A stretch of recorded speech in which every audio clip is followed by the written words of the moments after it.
Hi, welcome to the You Can Quit Smoking podcast, where we go over stories of success with overcoming smoking addiction. Many people have moved through this radical transformation and use smoking as an opportunity for inner growth with deeper self-awareness and a greater capacity for compassion. So many have done it, and you can quit smoking too. I'm your host, Jessie Hartnett, founder of Honor Your Heart. Hi everyone, welcome back to You Can Quit Smoking. I'm here today with Cheryl. I'm so excited to talk with her. Cheryl, can you introduce yourself? Hi, everyone. I'm Cheryl Miles, and I'm from Singapore. So this is really cool that we're doing this with Jessie online and sharing about how I quit smoking. Jessie, I also looked you up on the internet and found some of your stories and how you quit smoking too, and I totally relate. So I have a 30-year background in fitness, in entertainment, and in media, and in all of the above. My voice and my stamina were part of my career. So it was kind of silly that I smoked for so long, for 20 years, in fact. I was a radio DJ for 16 years, and I quit about 2 years ago to start my own coaching business. I'm focusing on women going through midlife transitions, so through identity shifts, career shifts, and perimenopause, because I found that smoking actually brought my symptoms about 2 years earlier than normal. I only realized this after researching perimenopause and the effects of smoking. But yes, the message today is don't smoke and you can quit. Absolutely. So walk us through your story with smoking. My story with smoking, Jessie, is very intertwined with a lot of emotional moments in my life. So my mom smokes. My father, actually, he smokes cigars. This was back in the day. So for context, I'm from Gen X. If you're watching this in 2025, I'm 50. So I was from a generation where parents were okay with leaving their kids behind, right? I Okay. have two younger brothers. So I was 12 at the time and I was babysitting. They must have gone out or whatever. My mom's always smoking and she'll start another cigarette before she finishes the first one. So there's a lot of half smoked butts in the ashtrays. So I grabbed one of those butts and I relit them. And this was in the bathroom of our house. I must have been so exposed to smoke at that age and having watched her do it that I did not have the usual reaction that most people have the first time they start smoking, right? Which is they cough, they sputter. I was like a pro from the first puff.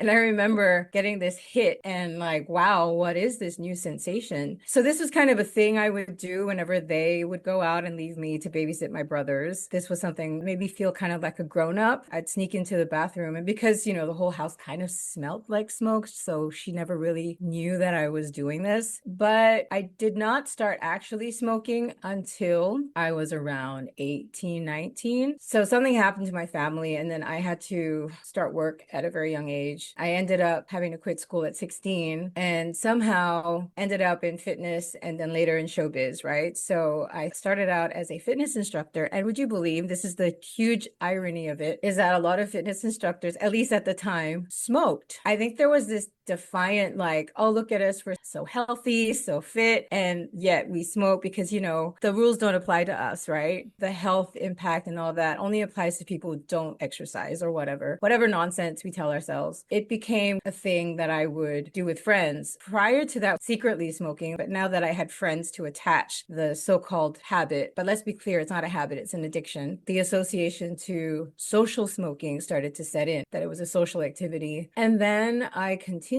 smoking and still, maintained a level of fitness and all that. But I would often lose my voice because I was teaching so many classes. I was more like an aerobics instructor back in the day. So there was a lot of jumping around and telling people feel the burn and yet smoke. And at the time, I guess it was like you kind of start to form an identity as a smoker because it used to be like, oh, look, I'm a Virginia Slim smoker or I'm a Marlboro Light smoker, right? You kind of try different brands out and then you find your flavor, so to speak. And this is really where I think the roots of smoking start to get a hold on you because now you know what you like, I suppose. My career evolved into dancing and I started dancing backup for singers in concerts, in clubs, on television. I was then also teaching dance classes, still smoking, and got into singing. Somehow, when you're younger, all of these things that you're doing to your body doesn't really make an impact. But the insidious thing about smoking is that you start off with like 3 6 a day. You start off as a social smoker, but your body is so adaptable to the rubbish you put into it. So Yeah. it constantly tries to keep up. And then before you know it, you're not getting the same hit or high from the smoking. Then it became a half pack a day. Then it became a whole pack a day. I might have been around 21. It's funny, up until this point, my mom had no idea that I smoked because she smokes, right? I wanted to tell her that I smoked because we were going on a mother-daughter holiday. And so I'm like, oh my gosh, how am I going to survive being with my mom this whole time and not have a cigarette? And I was already like past 21, whatever. So I sat her down and like, Mom, I have to tell you something. She's like, oh my God, you're pregnant. And I'm like, that's the worst thing. You think this is the news you think I want to break to you? And I'm like, no, I smoke. And she's like, oh my God, have a cigarette. So so then it became a thing I used to do with my mom. And that in a way maybe it made it worse because now I had so-called permission Yeah. and it didn't have to hide it in front of anyone. And then now I'm not really a fitness instructor, so I didn't have to hide it from clients. The image, this duality of like I'm fit, but then I'm smoking. Once those so-called social barriers or whatever wasn't there anymore, then it was like free for all. I smoked everywhere. I smoked in the house. I smoked in the bathroom, smoked when I'm sad. I smoked when I was angry. Guess you would say continued on. It got worse around about when I turned 40. Okay. And by this point, I was already doing theater, TV presenting, and I got into radio. And the thing about radio is that you can hear your voice every single day. And I'd been smoking for so long by this point that you can really tell when your voice isn't as clear or as crisp because there's phlegm or there's, whatnot going on. And it's inconsistent. So it was really frustrating. I started to feel a bit stressed out because it was affecting my work. And by this point, I was smoking up to 30 sticks a day. And I was waking up with pins and needles in my left arm. So it started to cause concern. And mind you, I was still so-called fit. I was running. But as you get older, your body does not recover as quickly as it used to be. So I was struggling a little bit with breath and my stamina. I got really worried because I don't know, Jesse, if you can relate to this, but I think there is something about every smoker. When we start, we think we can quit anytime. Mm-hmm. You don't really think that it has that much of a grip on you. Say, I can quit anytime. So we tell ourselves all kinds of things just to keep going, although your body's telling you everything else. I had tried to quit a few times before. I tried different methods. Of course, I tried the nicotine patch with some kind of a pill. I forget the name now. Yeah, there's a few of them. Chantix, Wellbutrin. They make you feel worse.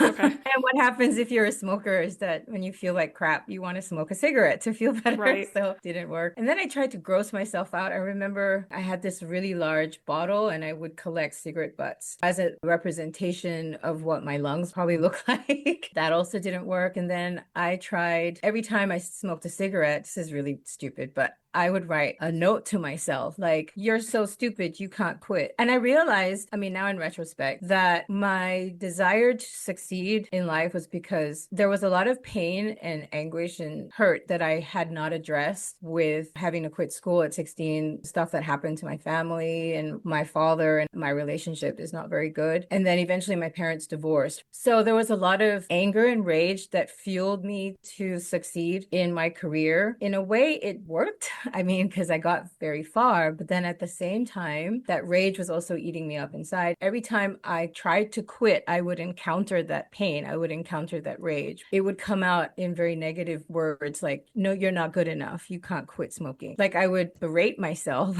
Thinking that kind of like a drill sergeant, like, come on, soldier, if you don't drop 20, you're useless. I don't know. This is so silly. Why would I think that that would be the thing that would motivate me? But obviously that was a clear sign of my shadow self or the things that I was struggling with inside. Anyway, nothing worked. Then I came across this book called The Easy Way to Quit Smoking by Alan Carr. Have you heard of that one? Yeah, I read it. Yeah, the first time I read it, I got scared. I'd never finished the book. Because I think something in me knew that he was right or the method was going to work. So I remember putting the book down, thinking like, I'm just never going to quit. And the thing is also when you make announcements to your friends, right? Because smoking by its definition, I guess, the way we define it at least, is a social activity. So when you try to seek support to quit smoking, you're not surrounded by supportive people. You're surrounded by other smokers.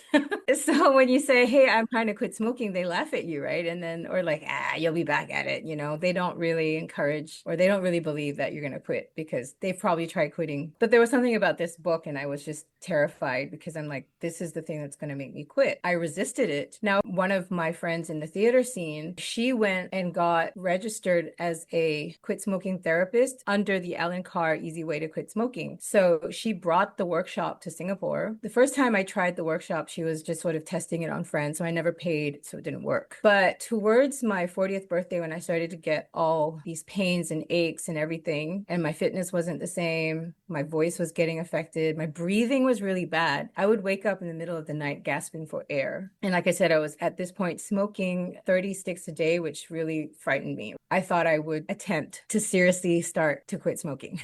I paid for this course. So the Easy Way to Quit Smoking is a 3-day session. I remember paying something like $600. It's supposed to be as expensive as a whole month's worth of cigarettes.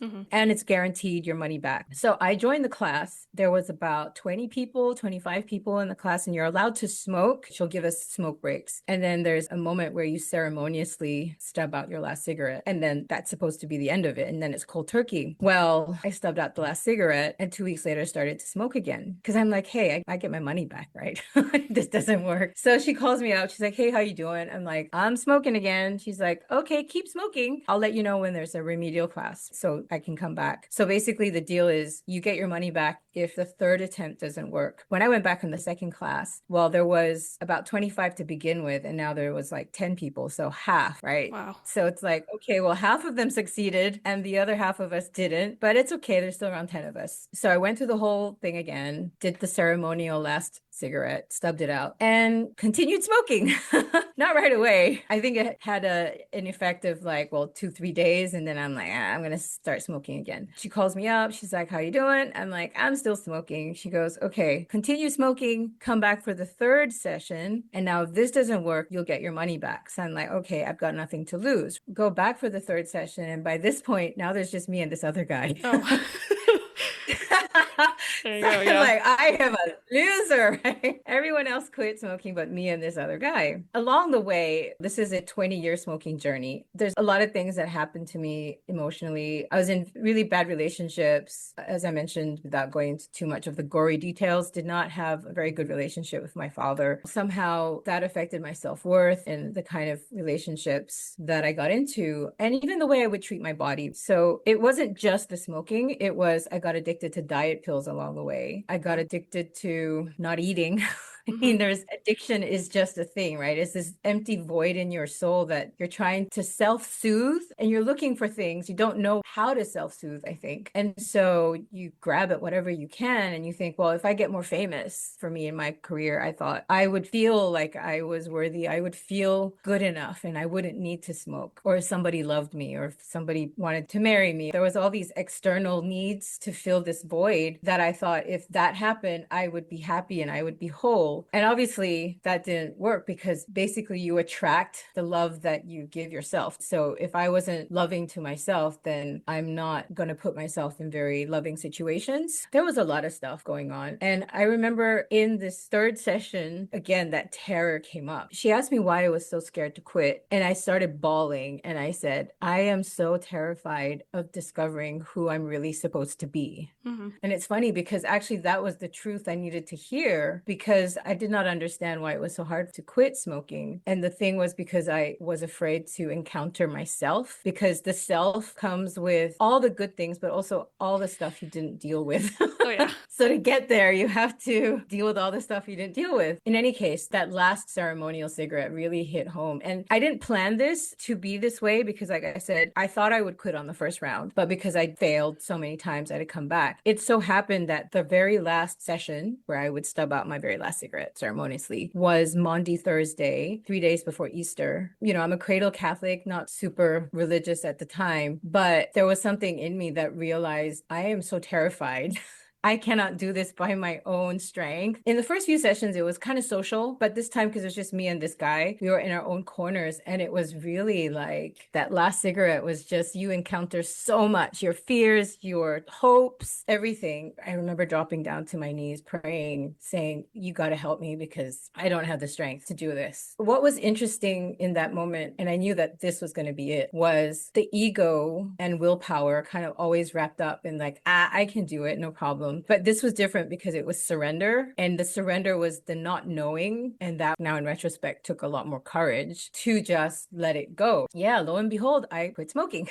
But it wasn't easy. And by this point, I had had enough practice with trying to quit. And I'm a very strategic person. So I wrote down a list because there was a second book that I happened to pick up. It's called Love, Not Smoking. Do Something Different by Karen Pine and Ben C. Fletcher. There were 3 things that I picked up from this book that really helped. And one was it's a psychological behavior change method. So it's not based on willpower. Same like Alan Carr's Easy Way. The focus was on breaking the triggers and the loops by doing something different, doing something you love. And I went, well, what do I love? And by this point, I was in my radio career. I had stopped dancing. I wasn't really singing. Radio is quite all consuming. So I sat down and I thought, well, I miss dancing. I miss my dancer friends. They had gone on to start their own dance companies and do stuff that were really cool. So one of my dancer friends, she's like an aerialist now in Singapore, but at the time she was teaching aerial hoop and ropes and stuff. And I'm like, I'm 40. I can do it, but obviously the old bones are kind of creaking, but it was so much fun, So I signed up for that class and I got to hang out with my dancer friends again. And because I was challenging myself to learn something new and scary, it helped switch my focus. The second thing I did was I called up my old vocal coach and I'm like, I want to sing again. And I started taking singing lessons. I was thinking, well, what's the third thing? And I was looking for stuff that related to breath. And for some reason, diving came to mind. Like, let's go learn how to dive. So I signed up for my PADI license. I booked a trip for my 40th birthday to Bali. There's this island called Gili Island that's really famous for their snorkeling and their fish and everything in the coral reefs and stuff. In retrospect, I would not recommend you go there as a single woman because it's not safe. Okay. But it's beautiful. Yeah.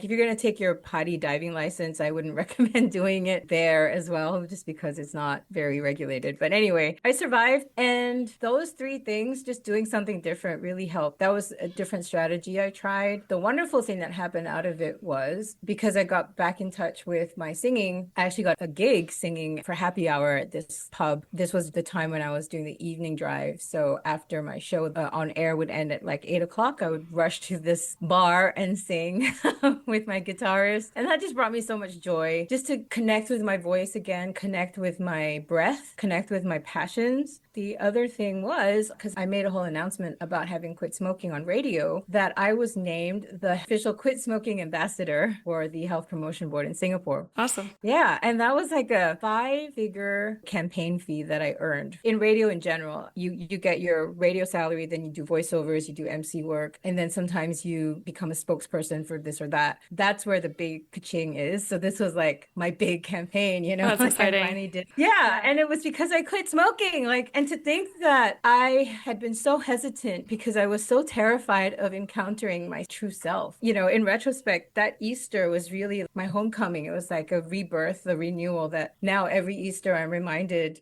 that I am a new person. And every time that comes around, I'm just so grateful that I was able to let go of all of this pain that was attached to smoking. Of course, I had to encounter that as well. I really sat down with myself and I made a list of the things that would trigger me or what I associated with smoking. So for instance, I started to realize that actually, for all my false bravado and whatever extroverted so-called personality, that I'm actually really an introvert. It was almost as if smoking created an alter ego, and that was the smoker self. And then the actual me was like, I just like staying at home. I like cooking. I like reading. I don't really like peopling that much. And I would get really uncomfortable sometimes in social situations. And that would be my cue to go have a cigarette and act like the cool chick who doesn't give a shit, right? Yeah. So then I realized those were some of my triggers. I wrote them down and I I created solutions for them. And I had to really dig deep to come up with solutions that really did work. So, for example, whenever I would feel socially awkward in a situation, I would find the kindest face and say, "How are you doing? Because I'm feeling really awkward right now." And when you open yourself up to people, you'd be so surprised. They'll be like, "Yeah, I don't like this event very much either. I'm kind of uncomfortable too. Let's hang out together." And then you start to realize that you're not the only one that feels these insecurities. And so another thing was, I was like, I miss going for smoke breaks, but what do I miss about it was actually being invited to hang out, to chat. So I would tell my colleagues who smoked or friends who smoked, and I'm like, "Hey, if you're going for a smoke break, please ask me along because I still want to come out with," but I would stand there and not smoke. Mm-hmm. And it kind of just made me feel more in control of my circumstances, right? Rather than not having any power over the situation. And I remember going to clubs, and Singapore is fairly a non-smoker country now, but it used to be you could smoke in clubs. And then they banned that. And then they made smoking rooms. And then you're stuck in this room that's just filled Oh with yeah. smoke. And Those you're are the like, what worst. am I doing Yeah. here?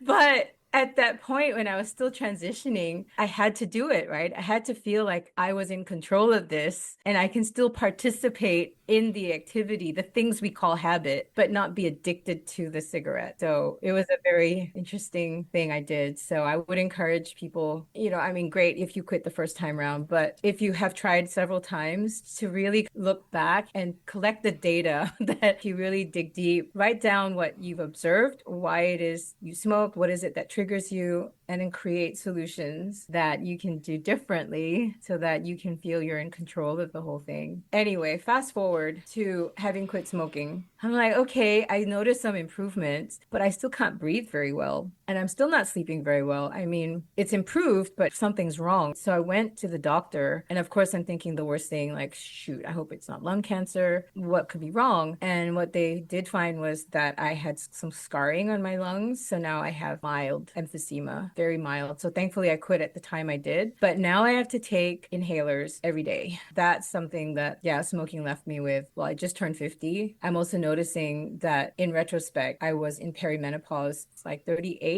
And in Singapore, the average age for perimenopause is 49. The global standard is age 51. And I think aside from my addiction to diet pills, aside from my addiction to cigarettes, I have kind of lived somewhat healthily. And so it may have helped buffer some of my vices, but I've done some damage to my body. And in perimenopause, when your estrogen dips, it's kind of like ripping the band-aid off of the issues that somehow your youth and, collagen was able to kind of stick together and hold it up. And now it's not. So you have to address these things again. But thankfully, I've shifted my mindset and I'm able to embrace these changes and challenges with a more positive attitude. But yeah, I never want to smoke again. I regret having that first cigarette, that second cigarette, and all the cigarettes from the time I was 12 till time I quit, because it doesn't matter if you're a radio DJ or you're a teacher or whatever your profession is. Our voice is the tool we use to communicate and connect with people. And your breath is like the thing that supports your well-being, not just so you can breathe and live, but also how you manage stress, and how you exercise and your stamina and all of that. And when we start to age, you want to be able to still do the things. And I think I have to be very mindful of this and probably start singing again. And this time more for my vocal strength and my breath, because singing does help for smokers or people who have asthma. So I have adult asthma and mild emphysema. So I take Ventolin and a bunch of other stuff, which affects my voice sometimes. So every morning I have to warm up. Otherwise, it's like the inhalers dry out my vocal cords. Before I quit radio, it started to get really bad and I would lose my voice on air in the middle of a sentence. Nothing would come out and then it would throw me off. So these are some of the after effects. And I'm thankful that it's not a worse health issue than what I have to deal with. People who are able to quit and not have to go through any of that, you're so lucky. Yeah. Yeah, we think it's just cancer, but actually it also affects how you sleep, your fertility. So I told you how I had a very bad relationship with obviously my body, right? I had a bad relationship with my health, which is why I smoked. But this is the first thing. If you can't have a good relationship with yourself, you're not going to have good relationships with other people. So finally, when I quit smoking at the age of 40, lots of other great things happened. I met my husband. Yeah, I'm an old bride. I met my husband husband on a dating app at the age of 41. So, okay, let me go through the chronological order. First, I bought my first house. That was like a huge accomplishment. And then a few months after that, I met my husband and we hit it off right away. And then he moved in and then we got married. I was like 43 when I said I do. And then I'm at this point thinking, oh my gosh. And I guess people, they say nice things like, oh, you don't look your age. And so you kind of think, well, I still have time. Or maybe I just never paid attention to fertility or whatever. But I'm like, hey, I can still have a baby, right? No. So then we tried. Yeah, it didn't work out. So what happened was I was still having problems sleeping and went to my lung doctor. And this was before I got diagnosed with perimenopause, which again, like, duh, do the math. Of course I would be in perimenopause at that age. This doctor said, maybe you have stress. Let me assign you a sleep doctor, whatever, psychiatrist. And he gave me something to relax, some kind of drug. And I'm just like, wow, this is nice. But he did ask me, and I did tell him, I said, look, we're trying to have a baby because I don't think my window is going to be open for very long. In fact, I don't even think it's open anymore. And he's like, can you hold off for 3 months so we can address your sleeping issues? And I'm like, okay. But suddenly now I'm so relaxed. I'm sleeping. I'm just feeling good. It's Christmas time. Lo and behold, my period doesn't come. I'm pregnant at 45, like a miracle, it seems, with my history. And then I start to worry because I'd been taking all these drugs. And I'm like, oh no, I'm just praying that nothing bad happens. But then, as it turned out, the pregnancy lasted only 8 weeks and then it didn't develop beyond that. So I lost the pregnancy. And that was really heartbreaking because something in me, I guess, knew that that was the last opportunity, or I don't know. I just felt that was it. But in Singapore, so IVF is very regulated here, but then they lifted the age limit. And this was, I think, the year that it was COVID. And I was like, okay, so while everyone was baking sourdough during COVID, I was trying to make a baby. Did the whole IVF thing. It didn't work out. And as I did more reading and everything, I was like, well, okay, age is one thing, but smoking does affect your fertility as a woman. So lots of things to unpack with smoking, but I'm at the age of 50 now, very happy with my journey and excited for what's to come next. Well, thank you so much for sharing vulnerably there. That's an amazing story. I love how persistent you were with it, that even, like you said, you're there with one other person in the third class and you're like, I'm going to go for this still. And I think you said so many profound things, but I really appreciate what you said about that you were afraid of knowing yourself or of not knowing yourself, that strange paradox where it's like the hardest thing in life is to be you. And that just resonated with me so strongly, and just all the pieces of it. I want to focus on that one part, maybe with the drill sergeant, because that meant so much to me personally. I also have a drill sergeant. And I want to know if that relationship has changed, especially in relation to these ongoing things that you're facing that were a result of smoking. Myself, I have a lot of dental problems from smoking. And so every time I go to the dentist, it's like this whole ordeal in my headspace where I have to like do this battle, and I just try to get through it, try to be as loving as I can to myself. A lot of times I kind of dissociate even. I have to like go meditate because it's just so hard for me being in there again and again with all these problems. Fortunately, it has been getting better, but I still am dealing with a lot of things from when I smoked. So I resonated with that a lot. And I was just wondering if the inner voice has changed at all, your relationship with it, and if you work with self-compassion and forgiveness with the situations you're still dealing with. Yeah, Jesse, I think that, so you're saying you also have an inner drill sergeant? Oh yeah. I can't, I myself have like given up fighting it. It's part of me, but I learned to work with it. And I'm wondering if that's been the case for you too. I think, yeah, there's obviously still that self-critical voice that's there, right? What matters is the voice we choose to listen to. So you have the little devil on your shoulder, the little angel, and like, which one, right? I consciously have to choose the positive voice. And the thing about my performance background as well, which is ironic, it's almost as if I sort of compartmentalized, this is my smoker self, this is my inner self, this is my public self. But there is a discipline to doing what I did, like the being on air, being on stage. And I guess I would fall into that that pattern where it's like, oh, I made a mistake, but that's okay. I can rectify it. And so you know how to self-correct in a performance setting. And so I kind of took that mindset and adopted it into my forgiveness journey. There was a need to forgive myself in how I responded to situations because we always have a choice. When my parents divorced and when things happen with my dad and whatever, there's a saying, something like, when someone loves you, even if it's not enough, they're loving you with all that they have. When we know better, we do better. I think in retrospect, my dad did his best with what he had and how he knew how to express and connect with others. And I took that on myself. I took that as I'm not good enough. I'm not lovable. And I had to take ownership of that because I did that. He actually didn't do that to me. He had his own demons. He dealt with his demons the way he did. And at the time I was so young, so I guess I didn't know any better either. But as I got older, it's like, I kept up that idea that it's his fault. And then as soon as you get into a habit of saying that it's someone or something else's fault, you lose power, right? You don't get to claim your authority and your autonomy and agency and also give yourself credit. I remember recognizing that I had given so much power to cigarettes because it was like my shield of armor. It was the thing that, like, if I was scared or like, I would smoke before a show. I mean, and I know the discipline of singing and I know the discipline of speaking, but like, that's so silly. Why would I do that? But the smoker self needed it. And then I would give that the credit because it would calm me down and I would say, oh, I had a cigarette. That's why I performed well. And I was giving credit to this stupid cigarette. Like, what? When I quit, and there was this, I don't like the word void because void means like it's just this emptiness, right? But there was space, I would say. When I quit smoking, I created space to fill that area of hurt with love and with new, better tools. And one of the things was reclaiming my power and going through a checklist of how I responded in good ways. Because when you go through this journey of forgiveness, sure, there's going to be times where you're like, I shouldn't have done that. I need to forgive myself and give myself grace. But you also need to give yourself credit. I rose to the challenge. I had to quit school at 16, but I dug deep and I found opportunities and turned those opportunities into stepping stones and got to where I got. And then here's the other thing. You want to say I did it on my own. And that's the thing. I'm just being careful of how I phrase this. When you smoke, there's this sort of indignant thing like, oh, no one's going to help me, right? So I'm going to have a cigarette. Yeah.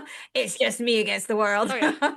And you think that, everyone's against me or whatever, the negative stuff that comes up, right? But if I look back on my journey, sure, I said yes. I had the courage to step up, but I didn't do it by myself. I had people help me. There's something about smoking that makes you think that you're all by yourself. And it's so dumb, you know? Through this journey of self-forgiveness, also forgave my dad, also forgave hugely myself because of the mistakes I'd made. And it continues to this day. So every time that drill sergeant comes up, my journey of forgiveness is so much stronger now than that negative voice that I'm able to cope with. We're going to have self-critical thoughts anyway, but it's how we respond to it. There's so many gems in there. It's absolutely beautifully said. So thank you for sharing some of that work with us. I really can see that you have developed a good self-awareness through your work with quitting smoking, that you were really giving attention to what mattered, what you were trying to find in it, what needs were asking to be met, and finding other creative solutions to meet that. I think that self-awareness is so powerful, but you're also someone that took action. It didn't happen easy. It didn't happen in the first time, but you combine those two to yield great results because here you are. You know, you still have these after effects, but I'm sure that you've had many benefits as well from quitting. What do you think is one of the greatest benefits? Oh, wow. To be able to have this conversation with you, Jessie, without crying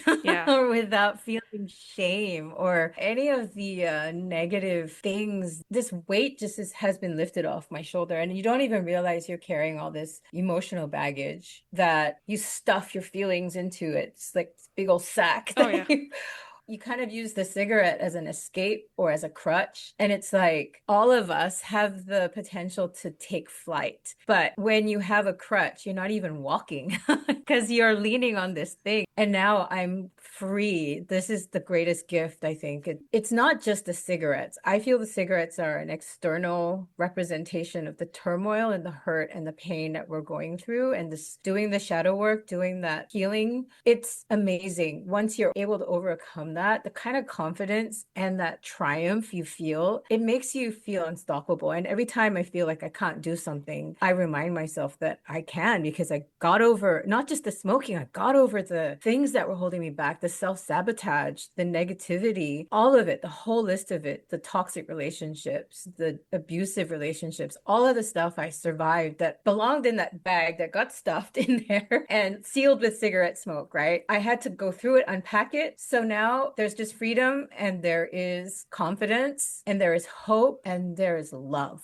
We really are resilient creatures. It's amazing what you've done. And I would say that for myself as well, that the confidence is unbelievable, that you can't even know how great it will feel until you do it, which is hard for motivation. But when you get to the other side, it's amazing to look back. So someone that's in it right now, they're struggling, they want to quit, maybe they've quit, haven't been successful with it. What's a brief word of advice that you would give to them? I mean, it seems cliche, but you can do it. Obviously, you can. It's the how you do it. And I think it's almost like when you break a fracture a bone, it's how you heal that matters, like how it gets put back together. And I know a lot of friends and even people, relatives who say they've quit smoking, but they haven't quite healed Right. the thing. And then they got onto vaping because they thought, well, it's not smoking, right? And it just kind of shifts. The addiction turns its eye or its attention to something else. It could be shopping, it could be eating, it could be other things to fill that void. So I want to say, of course, yes, you can do it, but do it well and be surrounded by as much love as possible. And I say this because, like I said earlier, sometimes you want to look for support, and the people you're surrounded by are smokers too. So it may be hard. So I turn to books. I turn to Love Not Smoking. I turn to Easy Way to Quit Smoking.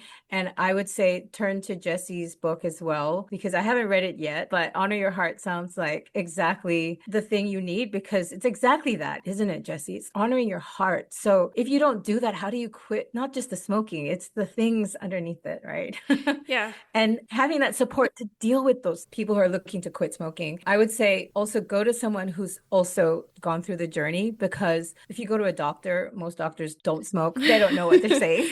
Avoid the medication. I mean, it doesn't work, right? Don't take the nicotine patches. Don't take any of that, because you're actually adding nicotine, and it's going to, especially when it's applied to your skin, you don't have control over how much your skin is absorbing. And suddenly you're going to feel more angsty. And because I remember my heart rate went up when I was on that. Look for people who have gone through the journey and surround yourself with people who are supportive of it, and go for coaching, I would say. And Jesse, I know you do all of that. So You follow the framework pretty well, honestly, that I've written out. So it's encouraging to hear that it's been successful for you, because it's changed my life. A lot of the work that I've outlined in there are things that you've done. So I just want to applaud you for that.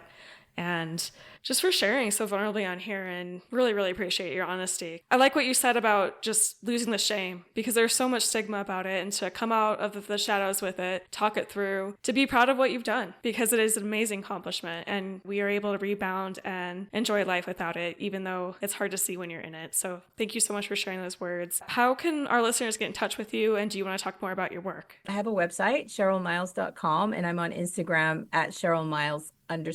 And my husband's surname is Nixon, so I'm also Cheryl Miles Nixon on TikTok and on LinkedIn. So I'm about to launch my coaching practice for women going through perimenopause and any kind of midlife transition, career shifts, identity shifts, men as well. I'm going to be certified as a wellness coach in nutrition and in stress and sleep management. And I wrote a cookbook.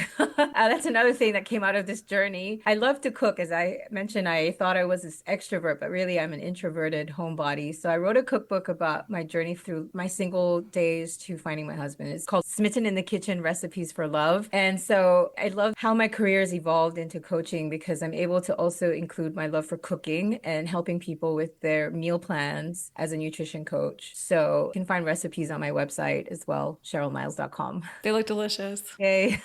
Thank you so much for coming on and speaking from your heart, sharing some of the harder stuff with us. I really value your experience and your wisdom, and thank you for your time. Thanks, Jesse. This was really awesome that you found me through the algorithms of Instagram. So this conversation is really, I feel like, was meant to happen. So thank you. All right, everyone. So next week, take care. If you found hope or a new perspective in today's conversation, make sure you don't miss any future episodes. Hit the follow or subscribe button on your podcast app right now. It's the best way to get inspired every week and ensure you keep receiving the tools and stories you need on your journey to live smoke-free. Thank you for listening, and I'll talk to you next time.